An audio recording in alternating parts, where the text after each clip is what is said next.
आज ही Doubtnut app download करें। Doubtnut पर होगा अब आपके सभी मैथ्स, केमिस्ट्री, फिजिक्स और बायोलॉजी डाउट्स का सफाया। बस अपने क्वेश्चन की फोटो खींचो, उसे क्रॉप करो और तुरंत वीडियो सोल्यूशन पाओ। Download now. अब हम एल्कली मेटल्स की रिएक्टिविटी की बात करेंगे कि वो एयर के साथ कैसे रिएक्ट करते हैं और जो आपका वाटर है उसके साथ कैसे रिएक्ट करते हैं। तो सबसे पहले बात करेंगे एयर की कि जो एल्कली मेटल्स हैं जब वो एयर के साथ रिएक्ट करते हैं तो किस टाइप से उनकी रिएक्शंस होती हैं। देखिए में भी आप लोगों ने ये सुना होगा कि जो हमारे एल्कली मेटल्स होते हैं हम इन्हें ऑयल में, केरोसिन ऑयल जो होता है आपका, उसमें प्रिजर्व करके रखते हैं। हम इन्हें कहीं भी बाहर नहीं रखते। इन्हें केरोसिन ऑयल में प्रिजर्व करने की क्या ज़रूरत है। बाकी भी जो हमारे इतने कंपाउंड्स होते हैं उन कंपाउंड्स को, मेटल्स को हम ऐसे ही रखे रखते हैं, राइट। जैसे आपके आयरन है, जिंक है, कॉपर है, ये ऐसे ही पड़े रहते हैं आपके। तो इन मेटल्स में ऐसा क्या है, क्या मतलब क्या फ़र्क है इन मेटल्स में कि आपको इन्हें केरोसिन ऑयल में प्रिजर्व करना पड़ रहा है, आप इन्हें वैसे ही बाहर नहीं रख सकते। रीज़न है इनकी रिएक्टिविटी। ये जो मेटल्स हैं ये बहुत ज़्यादा रिएक्टिव हैं। जो आपके एल्कली मेटल्स होते हैं, जो आपकी एयर है, एयर में क्या होता है, ऑक्सीजन होता है। तो ये ऑक्सीजन के साथ इतनी जल्दी रिएक्ट करके अपना ऑक्साइड बना लेते हैं। जैसे कि कोई भी आपका एल्कली मेटल है, ये ऑक्सीजन के साथ रिएक्ट करता है और क्या बनाता है, अपना ऑक्साइड, ठीक है। सिमिलरली देन उसके बाद ऑक्साइड बन गया। ऑक्साइड को अगर थोड़ा सा भी मॉइस्चर मिल गया, आपने किसी भी कंटेनर में मेटल डाला है तो पॉसिबिलिटी है मे भी उसमें थोड़ा बहुत मॉइस्चर हो। अगर उसमें मॉइस्चर है तो ये आपका जो ऑक्साइड बना है, ये ऑक्साइड उस वाटर मॉलिक्यूल के साथ रिएक्ट करके यहाँ पे क्या बना देगा, आपका हाइड्रोक्साइड। और अगर अब CO2 गैस भी अगर मिल जाती है तो जो ये आपका हाइड्रोक्साइड है, ये जो आपकी एयर में CO2 गैस जो प्रेजेंट होती है उसके साथ रिएक्ट करेगा और यहाँ पे क्या बना लेता है, मेटल का कार्बोनेट। तो आप समझ रहे हैं, इस चीज़ से हमें पता चल रहा है कि जो आपके एल्कली मेटल्स हैं ये कितने ज़्यादा रिएक्टिव हैं। ये आपके ऑक्सीजन के साथ रिएक्ट करके ऑक्साइड बना रहे हैं। जो ऑक्साइड बना वो वाटर के साथ रिएक्ट कर रहा है, हाइड्रोक्साइड बना रहा है। हाइड्रोक्साइड आपका कार्बन डाइऑक्साइड गैस के साथ रिएक्ट करके कार्बोनेट बना रहा है। तो यही रीज़न है, इतने ज़्यादा रिएक्टिव हैं कि हर एक चीज़ के साथ रिएक्ट कर रहे हैं। तो इसलिए हमें जो आपके एल्कली मेटल्स हैं उनको किस में हम प्रिजर्व करते हैं, जो आपके एल्कली मेटल्स हैं,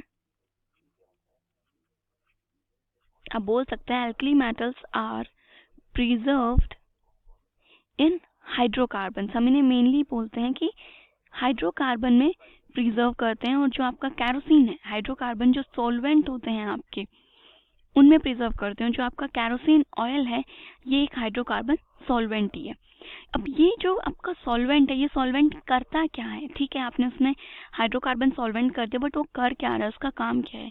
ये क्या करता है, जो आपके एल्कली मेटल्स हैं उनको एयर से कांटेक्ट में बचाता है, उनको एयर से कांटेक्ट नहीं होने देता, उस चीज़ से उन्हें प्रिजर्व करता है। इसलिए हम उसमें केरोसिन ऑयल डालते हैं, ठीक है। अब देखिए, ठीक है, आपके जो मेटल्स हैं ये ऑक्सीजन के साथ रिएक्ट करते हैं, बट डिफरेंट मेटल्स ऑक्सीजन के साथ different different kind of oxides बनाते हैं। जैसे कि जो आपका लिथियम है, लिथियम जब ऑक्सीजन के साथ रिएक्शन करता है अराउंड 200 डिग्री सेल्सियस पे, तो ये बनाता है आपका लिथियम का मोनोऑक्साइड। तो ये बनता है आपका Li2O। ये क्या है, लिथियम मोनोऑक्साइड, ठीक है। देन जो आपका नेक्स्ट जो आपका मेटल है, सोडियम मेटल, जब आप सोडियम के ऑक्सीजन के साथ रिएक्शन करा रहे हो तो ये बनाता है आपका सोडियम परऑक्साइड, Na2O2। ये क्या बन गया, आपका सोडियम परऑक्साइड। ओके, यहाँ पे जो आपकी आयन है वो है O2 नेगेटिव, ये क्या है आपकी O2 नेगेटिव। एंड देन इसके लोअर जो मेटल्स हैं आपके, जिसमें पोटेशियम, रुबीडियम, सीजियम, बाकी के जो आपके मेटल्स हैं, मेटल इसमें कोई भी हो सकता है आपका, पोटासियम, रुबीडियम और सीजियम, ये जो आपके मेटल्स हैं, जब आप इनको O2 के साथ ट्रीट करते हैं तो ये बनाता है आपका मेटल का ऑक्साइड, ठीक है। ये क्या बनाता है, आपका सुपर ऑक्साइड। ये है आपके सुपर ऑक्साइड। और यहाँ पे जो आपका ऑक्सीजन होता है ये होता है O2 नेगेटिव। तो ये डिफरेंट डिफरेंट आपके ऑक्साइड्स बनते हैं। अब आपका पॉइंट ये आता है कि आप इतने डिफरेंट डिफरेंट ऑक्साइड्स क्यों बनाते हैं, सेम टाइप के मोनो ऑक्साइड ही क्यों नहीं बनाते, या फिर सारे पर ऑक्साइड ही क्यों नहीं बनाते, या फिर सारे आपके जो एलिमेंट्स हैं वो सुपर ऑक्साइड ही क्यों नहीं बनाते। इतने डिफरेंट डिफरेंट ऑक्साइड्स बनाने का रीज़न क्या है। तो देखिए, अगर हम इनके रिएक्टिविटी की बात करें कि जो आपके एल्कली मेटल्स ऑक्सीजन के साथ रिएक्टिविटी कर रहे हैं, तो जब आप ग्रुप में डाउनवर्ड डायरेक्शन में आ रहे हो तो जो इनकी रिएक्टिविटी है वो क्या हो रही है, इंक्रीज हो रही है। रिएक्टिविटी इंक्रीज होने का रीजन क्या है, जब आप डाउनवर्ड डायरेक्शन में आते हो तो जो आपके एल्कली है, एल्कली का साइज क्या कर रहा है, इंक्रीज कर रहा है। तो जैसे एल्कली का साइज इंक्रीज कर रहा है, आपके जो पर ऑक्साइड है आपके, और जो आपके सुपर ऑक्साइड है, इनकी स्टेबिलिटी क्या हो रही है, इंक्रीज हो रही है। इनकी स्टेबिलिटी आप बोल सकते हो इंक्रीज हो रही है। अब इनकी स्टेबिलिटी इंक्रीज क्यों हो रही है, आपको पता है कि जो आपकी लार्ज एनायंस होती है, जितनी ज्यादा बड़ी एनायन होगी वो लार्ज कैटायन के साथ ही क्या होती है, स्टेबल होती है। मतलब लार्ज एनायन और जो आपकी लार्ज कैटायन है, ये एक दूसरे को क्या करती हैं, स्टेबलाइज करती हैं। एनायन और कैटायन दोनों का साइज क्या होना चाहिए, सिमिलर होना चाहिए, तो वो कंपाउंड्स आपके कैसे होते हैं, स्टेबल होते हैं। ठीक है, अब देखिए यहाँ पे आपकी जो एनायन थी वो क्या थी, O डाया नेगेटिव राइट थी। यहाँ पे O2 2 नेगेटिव थी और यहाँ पे O2 नेगेटिव थी। तो आपके जो एनायंस के साइज है वो क्या हो रहे हैं, आपके इंक्रीज हो रहे हैं, राइट। पहले आपका सिर्फ एक ऑक्सीजन था, देन आपके 2 ऑक्सीजन मॉलिक्यूल्स पे नेगेटिव चार्ज आया, तो आपकी आयंस क्या कर रही है, इंक्रीज हो रही है। आप उसे इस टाइप से भी एक्सप्लेन कर सकते हैं कि जो आपकी लिथियम पॉजिटिव आयन है, आपको पता है कि ये आयन आपकी सबसे स्मॉल है साइज में, क्या है, स्मॉल है साइज में, तो इसकी जो चार्ज डेंसिटी है, या फिर बोल सकते हो इस पे जो पॉजिटिव चार्ज है वो क्या है, स्ट्रॉन्ग है, या फिर बोल दीजिए इसकी जो चार्ज डेंसिटी है वो क्या है, हाई है, क्योंकि एक छोटे से स्पेस में इसका कंप्लीट जो पॉजिटिव चार्ज है वो प्रेजेंट है यहाँ पे। तो इसका पॉजिटिव चार्ज की जो फील्ड है वो, या फिर इसमें बोलिए चार्ज डेंसिटी क्या है, हाई है। तो जो आपका लिथियम पॉजिटिव है ये किसके साथ बेटा कॉम्बिनेशन करता है, जो आपका O2 नेगेटिव, जो आपका ऑक्सीजन का डाया नेगेटिव जो चार्ज है ये उसके साथ बहुत ही बेटा कॉम्बिनेशन करेगा, क्योंकि यहाँ पे भी देखिए सिर्फ एक ऑक्सीजन मॉलिक्यूल पे आपका 2 नेगेटिव चार्ज है, राइट। बाकियों में सुपर ऑक्साइड में 2 ऑक्सीजन पे 2 नेगेटिव चार्ज है, तो यहाँ पे जो आपका चार्ज है वो क्या हो रहा है, स्प्रेड हो रहा है।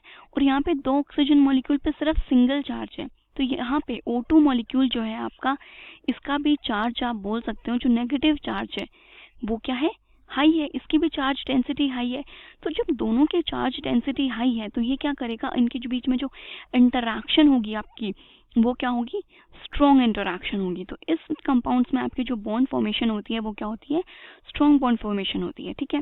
सिमिलरली जब आप डाउनवर्ड डायरेक्शन में आएंगे, लिथियम से सीजियम की तरफ जब आप मूव करते हैं, तो जैसे आप सीजियम की तरफ मूव करें तो आपको पता है कि ये जो आपकी आयन है इसका साइज क्या है, बड़ा है, ये लार्ज आयन है आपकी, और इसकी जो चार्ज डेंसिटी है, क्योंकि बहुत बड़ी आयन है और उसमें पॉजिटिव चार्ज है, तो इसकी जो चार्ज डेंसिटी है वो क्या है, बहुत ही कम है,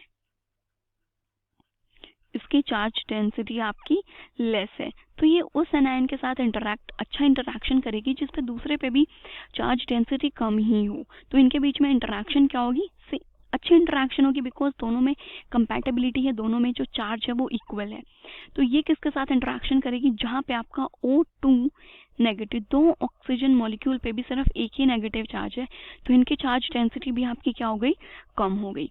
तो इस टाइप से भी आप एक्सप्लेन कर सकते हैं कि जो आपकी लिथियम पॉजिटिव है ये मोनो ऑक्साइड्स बनाते हैं, सीजियम प्लस आपके सुपर ऑक्साइड्स बनाते हैं, तो उनका ये रीजन है, ठीक है। तो ये तो हो गई आपके एयर के साथ रिएक्टिविटी की बात। अब बात करते हैं कि जो ये आपके कंपाउंड्स हैं इनकी वाटर के साथ भी रिएक्टिव है, वाटर के साथ जब ये रिएक्शन करते हैं तो क्या होता है और किस टाइप से इनकी रिएक्शन होती है वो देखते हैं। तो जो आपके मेटल्स हैं ये वाटर के साथ रिएक्ट करते हैं और अपने हाइड्रोक्साइड्स की फॉर्मेशन करते हैं।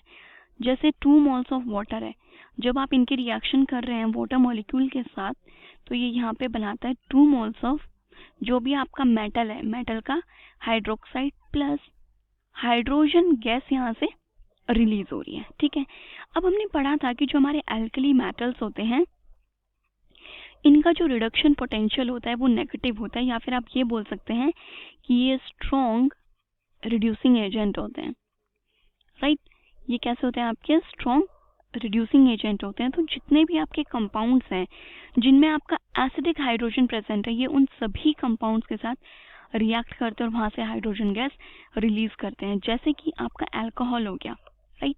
जैसे कि आपका सोडियम मेटल है, इसके रिएक्शन किसके साथ कर रही हूँ मैं? अल्कोहल के साथ। जब आप इसकी अल्कोहल के साथ रिएक्शन करेंगे तो ये यहाँ पे क्या बनाएगा?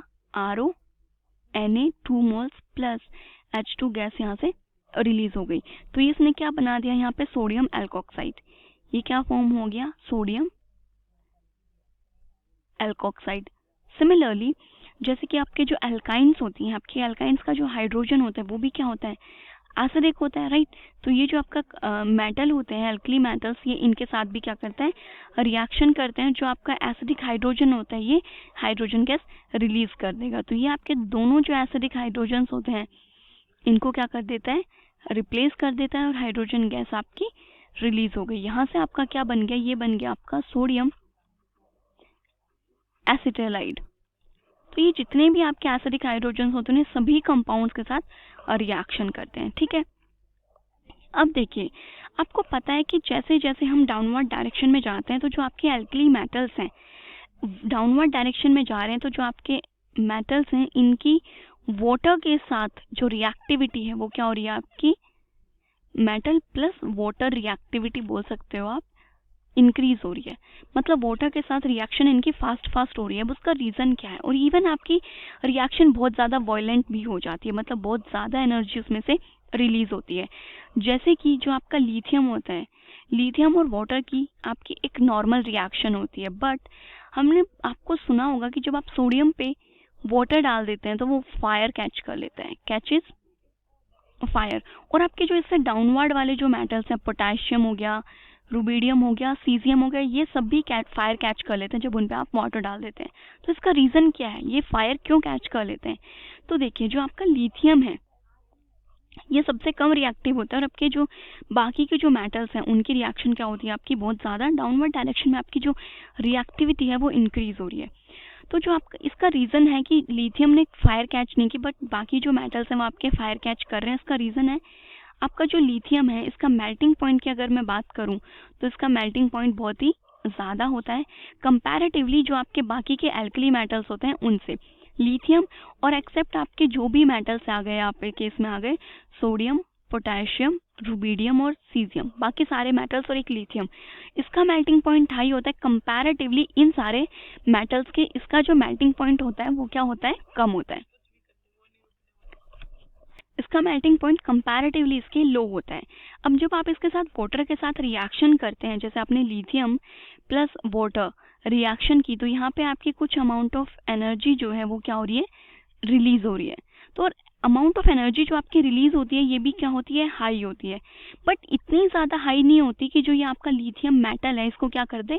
मेल्ट कर दे। तो वो लिथियम को मेल्ट नहीं कर पाती क्योंकि लिथियम का मेल्टिंग पॉइंट बहुत ज़्यादा होता है। बट जो आपके बाकी के जो भी मेटल्स है, जब आप उनकी वाटर के साथ रिएक्शन कराते हैं तो वहाँ से आपकी कुछ अमाउंट ऑफ एनर्जी रिलीज होती है और वो अमाउंट ऑफ एनर्जी सफिशियंट होती है आपके मेटल को मेल्ट करने के लिए। अब जब मेटल आपका मेल्ट हो गया है तो जो इसका सरफेस एरिया है वो क्या हो गया है? इंक्रीज हो गया है। और अगर उसका सरफेस एरिया इंक्रीज हो गया दैट मीन्स वो अब आपका जो वाटर मॉलिक्यूल है उसके साथ उसकी जो रेट ऑफ रिएक्शन है वो क्या हो गया? फास्ट हो गया। आप बोल सकते हो रेट ऑफ रिएक्शन क्या हो गया? फास्ट।